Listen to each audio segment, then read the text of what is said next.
My own family held my funeral, but I wasn't dead. I was making my morning coffee when my phone buzzed. A video message from an old neighbor I hadn't heard from in years. Confused, I pressed play. The screen filled with a funeral scene, a church I recognized, a framed photo surrounded by flowers. My photo. My parents stood at the podium, voices steady, eyes dry, speaking about my tragic passing and final years in isolation. My heart pounded. I wasn't dead. I was right here, breathing, alive. Hello. Thanks for watching and being part of this journey. If you enjoy story like this, please like, comment, and subscribe. Your support means the world, and together, we'll keep sharing stories that remind us we're never truly alone. Let's dive into the story now. I held my funeral while I was still alive. Here's what happened next. I was making coffee when my phone buzzed. It was a video message from Mrs. Langford, our old neighbor. I hadn't heard from her in years. Just her name on my screen brought back memories I thought I'd buried. The message was short. No greeting, no context, just one line. I'm so sorry about your parents. I can't believe what I saw today. My stomach tightened. I tapped on the video. It was a church, a familiar one. Street. Albans, the same place where they used to take me for Christmas Eve services when I was little. The camera zoomed in slowly on two figures standing at the podium. My parents. My mother, dressed in black lace and pearls, dabbed fake tears. My father, stiff and solemn, read from a paper with shaking hands. Behind them was a casket, and next to that casket was my photograph. Large, framed, flowers around it. I froze. No. My father's voice echoed through the phone. She was always a troubled girl, but we loved her. We did everything we could. My vision blurred. He was reading a eulogy, my obituary. Though she left this world far too young, we pray her soul finally finds peace. What? I wasn't dead. I was standing in my apartment. Alive, breathing, shaking. This couldn't be real. I scrubbed the timeline back, played it again and again. Their faces didn't change, their voices didn't shake from grief. They were calm, controlled, performed. I gripped the edge of the kitchen counter. My hands wouldn't stop trembling. What the hell is going on? I whispered aloud. Why are they doing this? I hadn't spoken to them in years, not since they cut me off, disowned me like I was a stain on their reputation. But to hold a funeral, declare me dead. The more I watched, the colder it got. My mother mentioned how tragic my accident was. There was no accident. My father talked about my final years spent in isolation. I was working, living, surviving. They knew that. They had to. So why were they doing this? I sat down slowly. The phone still played. The video ended with the camera panning to the mourners, distant relatives, family friends, even my childhood piano teacher, all there, all dressed in black, believing I was gone, dead. And no one had even tried to reach me. I played the video again, just to be sure I wasn't imagining it. But the truth was clear. They didn't just erase me, they buried me alive. And in that moment, one thing became crystal clear. This wasn't a mistake. It was a choice. It wasn't always like this. There was a time when I believed family meant protection, loyalty. That illusion shattered 3 years ago, the day I was thrown out of my own life like trash swept under a rug. The truth. It wasn't me who stole the money. It was Elena, my younger sister, the golden child, the one who could do no wrong. She embezzled nearly $80,000 from our family's business account. She was reckless, addicted to a lifestyle she couldn't afford. When the numbers didn't add up and the books caught fire, our parents needed a scapegoat, and I was convenient. I still remember the exact words my mother hissed at me in the kitchen. Better one ruined daughter than two. My father didn't even look at me when he said it. You humiliated us. You're no longer our daughter. The next morning, I was gone. No money, no explanation to anyone, just silence. I tried calling, texting, I sent letters, nothing. My number was blocked. When I reached out to close family friends, they suddenly stopped responding. One by one, doors that had always been open slammed shut. I became a ghost, not just to them, but to the entire world that had once known me. Eventually, I did what broken people do. I left, moved abroad, took a job in a cafe, changed my number, learned to live quietly. I didn't post online, barely spoke my name. But even then, deep down, I held on to hope that someday, someone, anyone, would call, ask if I was okay, tell me it had all been a mistake. That day never came. Instead, something worse did. Last year, I tried renewing my old email, but it wouldn't go through. When I contacted support, I was told the account had been deactivated due to a report of user decease. My name had been marked as dead in their system, officially, digitally, completely. They hadn't just disowned me, they erased me. I couldn't sleep that night. The video played on a loop in my mind. Their voices, fake grief, my face next to a casket I'd never seen. My own funeral, without me. Something wasn't right. So I started digging. First, I called my Aunt Rachel, my mother's older sister. We hadn't spoken in years, but she always used to sneak me candy at family reunions. She answered on the second ring. "Hello, Aunt Rachel, it's me, it's Alex." Silence, then click. She hung up. I called again, blocked. Next, I tried my cousins. One sent me a thumbs up emoji and never replied again. Another asked, "Is this some kind of sick joke?" No one believed I was me, except one. My youngest cousin, Sam, the one who always looked up to me when we were kids. He texted back, hesitant. "Alex, are you really alive?" "Yes. I need to know the truth. What did they tell everyone?" The typing bubble blinked for a long time, then, "They said you died in a car crash overseas 3 years ago." My stomach dropped. They had a whole story, said it happened while you were traveling, that it was too late to bring you home. Cremation, closed casket. I nearly dropped my phone. There had never been a car crash. I'd never even owned a car while abroad. Something in me snapped. I pulled out every document I had. Passport stamps, rental records, immigration papers. I had never been in an accident. I had never gone missing. So I checked the public records. Office online, and there it was, Alex Dequoy, date of death July 16th, cause, road accident, status, deceased, certificate ID ARF 91327. They forged it, made me legally dead. I stared at the screen, frozen. This wasn't grief or denial, this was a cover-up. But what were they hiding that was worth burying me alive? I should have stopped digging, but once you realize your own family buried you alive, you have to know why. I found my answer in a place I hadn't looked in years, Elena's Instagram.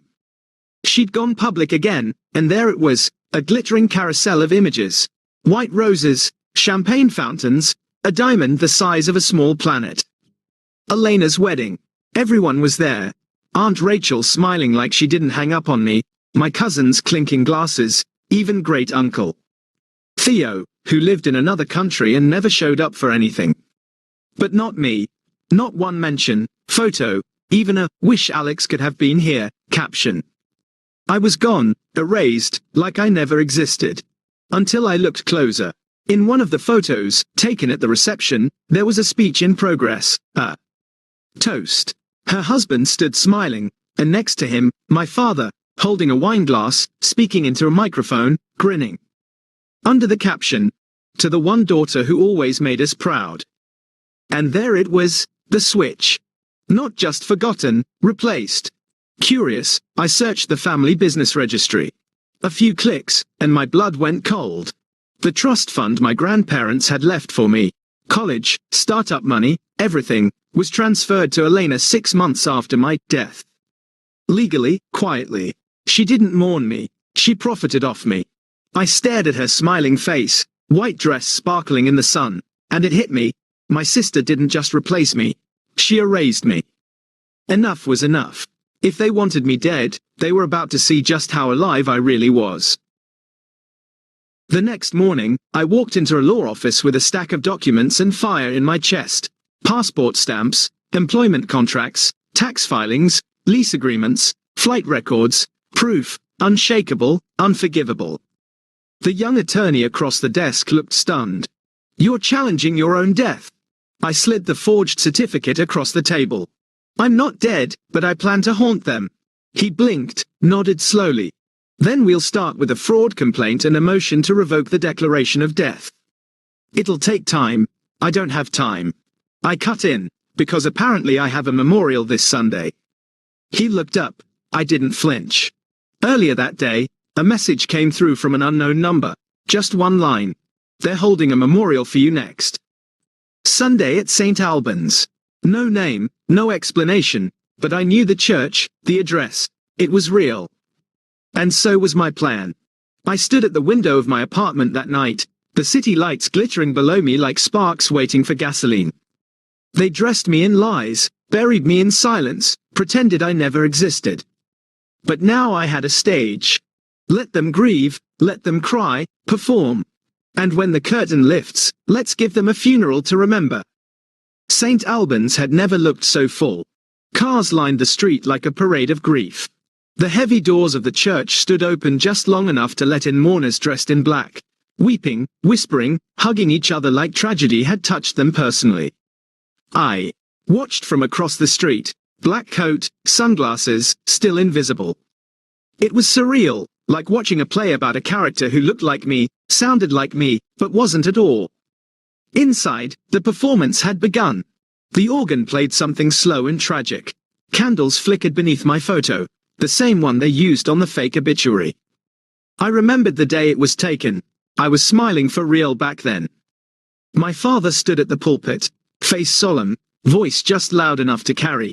She was troubled, but we loved her. She lost her way, and though we couldn't reach her, we never stopped praying she'd come back to us. My mother sat in the front row, dabbing tears with lace-trimmed tissues like she'd practiced for weeks. Her sobs were delicate, perfect. And Elena, she stood next, pearls clutched like they were keeping her heart from falling apart. My sister Alex was complicated, but she was mine. I wish I could have said goodbye.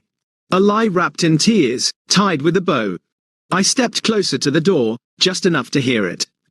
The priest raised his hand solemnly. May she rest in peace. I exhaled slowly. Not yet. The show was still going, but the main character hadn't arrived. Let us now stand for a moment of silence. The priest's voice echoed through the church like a final curtain call. Everyone rose to their feet. Heads bowed, eyes closed, hands folded politely over hearts. And in that breathless pause, I pushed open the doors. The sound was sharp, deliberate. Two heavy oak doors groaning open like a tomb splitting in half. The cold light from outside poured into the church, spilling down the aisle like a spotlight, and I stepped into it, slowly, deliberately. Each heel strike on the marble floor echoed like a gunshot. Click, click. The silence cracked open. Gasps. A few people turned, then more. Whispers bloomed like wildfire. Is that? It can't be. A child's voice pierced the tension. Mom, isn't that her? I took off my sunglasses. Eyes met mine, wide, disbelieving, terrified. My mother's face went pale. Her lips trembled, then she crumpled. A hard, theatrical faint, her body dropping like she'd rehearsed it. My father's mouth hung open. A wineglass slipped from his fingers and shattered against the pew. Elena locked eyes with me and froze, her jaw clenched, pearl necklace twisting in her grip. A half-full glass of champagne tumbled from her hand and splashed across her perfect white shoes. The priest, stunned, took a step back. I kept walking. Every eye in the building followed my steps, like they weren't sure if they were seeing a ghost or a reckoning, and maybe I was both. I didn't say a word. I didn't need to. My presence was the thunder after their lie, the consequence they prayed would never come. By the time I reached the front of the aisle, the room was holding its breath. I turned, faced them all, and smiled. Let the truth begin. I stood at the front of the church beneath my own portrait, the same photo they used to eulogize me, to bury me. I turned to face the crowd, dozens of eyes staring at me like I'd risen from the grave. Good. Let them look. I cleared my throat once and spoke into the silence. I heard I died, but I'm here to correct the story. A ripple went through the room. No one moved. Some had phones in their hands but forgot to blink, let alone hit record. There was no accident, no tragic car crash overseas, no closed casket because the body was unrecognizable. I pulled a folder from my coat, thick, stamped, sealed with government marks and international dates. These are my passport stamps, employment records, tax filings, apartment leases. I've been alive, working. I've been surviving. The only thing I lost was them. I turned to my parents. They told the world I died, faked documents, filed a certificate. And when I was legally gone, I turned my eyes to Elena, who stood frozen, fingers clenched around her pearls. They transferred everything to her. My trust fund, inheritance, life. Elena opened her mouth, tried to speak. I didn't let her. Don't. Enjoy the house you bought with my money. A murmur rose like thunder behind me. Someone whispered, she's got proof. Another gasped, and then a phone lifted, red dot blinking. Someone was filming. Good. Let the world see this funeral for what it really was, not a farewell, cover up. You didn't lose a daughter, I said, staring my father down. You threw her away. And now you get to watch her walk back in. The lies were ashes, and I had just lit the match. I turned back one last time. My father's face was pale, my mother still trembling in her seat, Elena hollow, defeated. No pearls to clutch now. You buried me to protect yourselves, I said. Calmly, but I came back to haunt you with the truth. No more shouting lies, just silence. Heavy, final, as I walked out. The church bells began to ring. How fitting, a funeral bell, but this time, not for me. I handed the documents to my lawyer, signed the final page, watched the death certificate get torn in half. My legal resurrection was official. An investigation opened into fraud, false reporting, and embezzlement. Let them try to lie now. Sometimes you have to die in their world to be reborn in your own. And this time, I wasn't coming back for forgiveness. I was coming back for freedom.